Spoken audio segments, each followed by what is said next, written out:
Okay, good morning guys. Masih Bashir alam salah rồi. Lap tờ vai che andum. Kopum đấy. Andum falang yok salah rồi. Kopum waterfall go. Kopum cave go.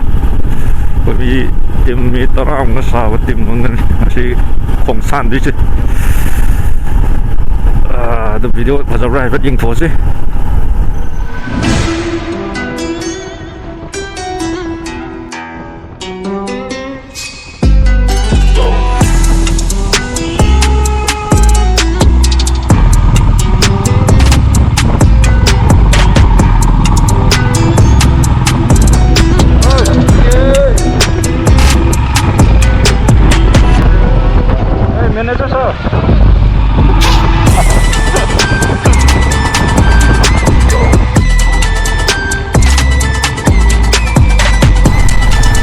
Thùng ấn bộ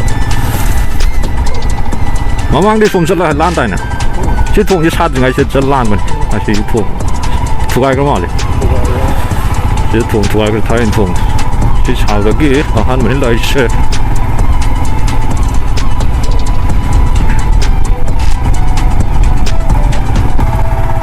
ấy sai phải ra cái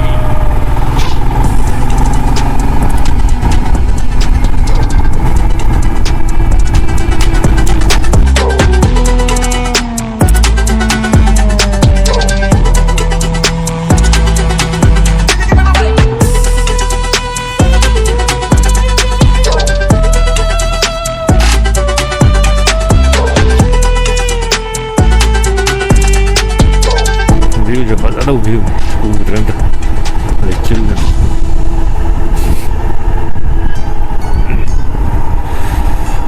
làm gì giờ qua đây dùng đua thì giờ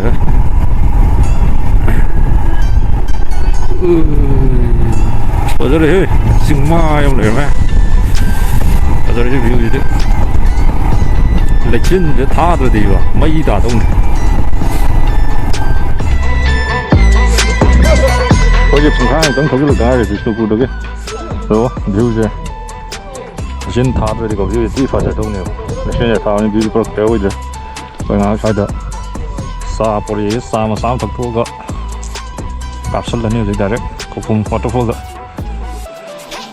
이게 하나 봐 넣으면 짜지. 아니가 떠네 봐.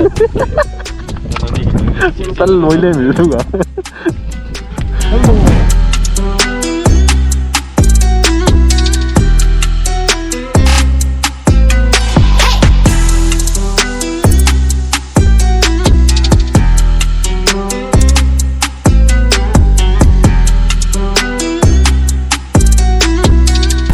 Beware of falling rock 타에 사지 별하네.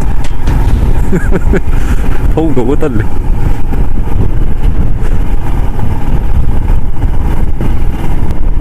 xin chào. Drone đó nó có dấu giờ mà thì sẽ kéo đến ngoài đông chứ.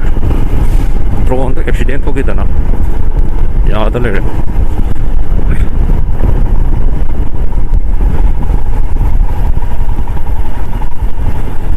Sui hàng cái số vào.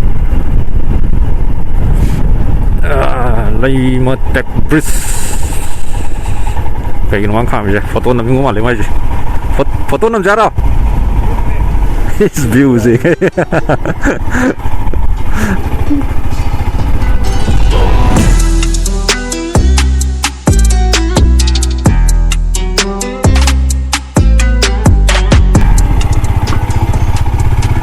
뭐 저기 우 소소 염야 돼 우양 호화 돼 저기 뭐는다 아 들어가 또 타더라 미로 간게 아 오늘 매연 타러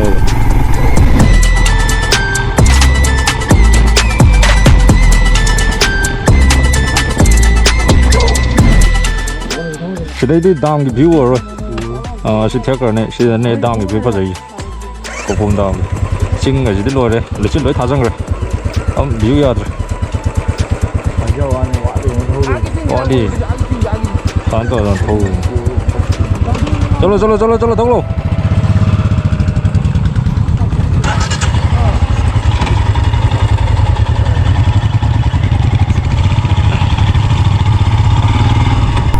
Phung cái đam dầu crazy, xin cái sọp với sọp 리를 썩었들 참 하나 말이지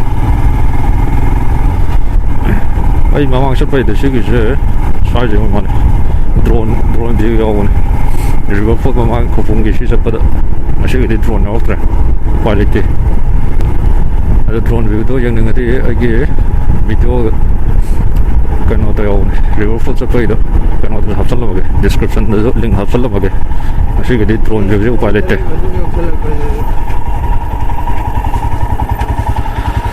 okay Kopum Dam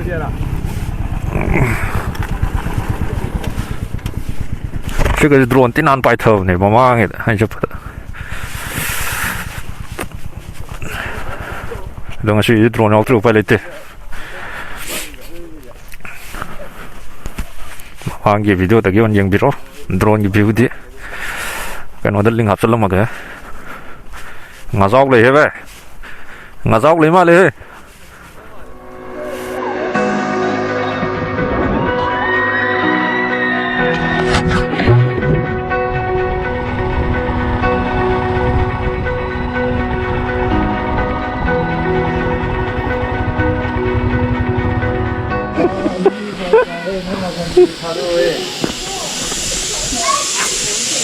oh tan tang lu lagi jang ah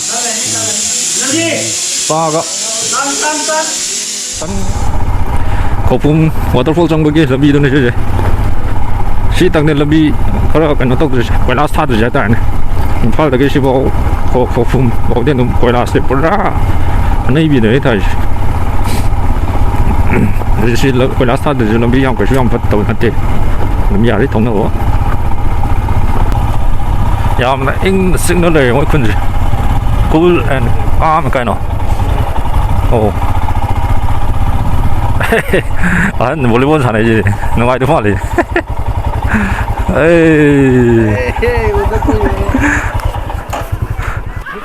nó ai đúng không đi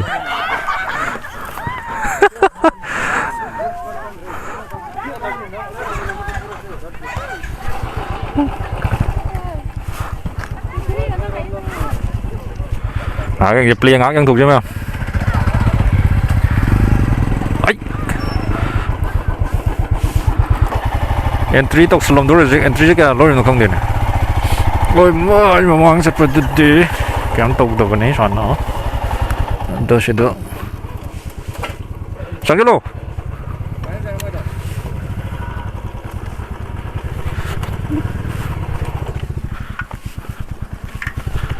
entry cái lối yang tiếng ngồi entry 아무도 미인으로 바꾼 걸로 해 뭐지 ngồi sai chứ lâu nữa tại vì thế phải giờ này xong nó có sinh cái view chứ cơ mấy gì thế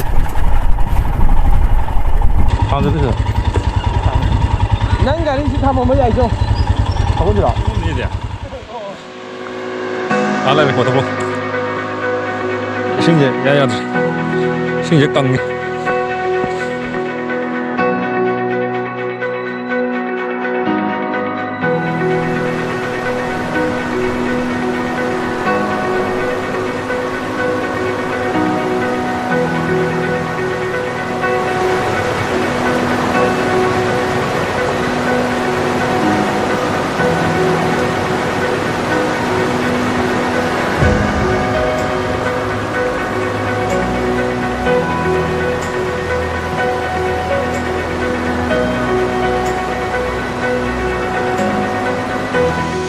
Kopum cái waterfall xí này hay là in đâm đào với có sinh gì cái sầu chứ vậy chứ đó nó phát ra đi rồi thì nó post tay nó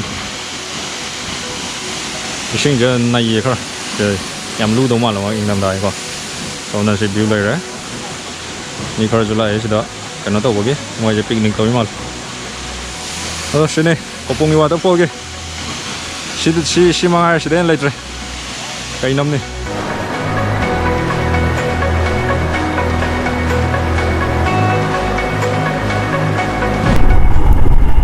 이게 Kopum waterfall ya deh jadi pajar zoo 야 여우도 와이도 그래요. 아니 좀 아니라고 좀 썼을라 보이러 그냥 레이게네. 나 아두 마탁다 거기 하여튼 학 양은 라인에 여우 phong ngoài đây này 가리 딱 저기다 딱 스카마가 아동 꿈더라가 아베땅 미닛 아니 형 살라가 여우기라 tôi không được lấy ai đi lấy mấy rang cái mà nó sắt leo lấy mấy rang quật còn giờ xuống cho chịu mấy cái gì chẳng không biết ấy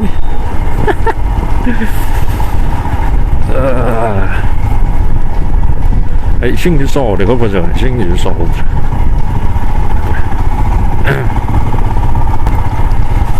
근데 비디오제 로셜라지 사이드 이분도 한절라게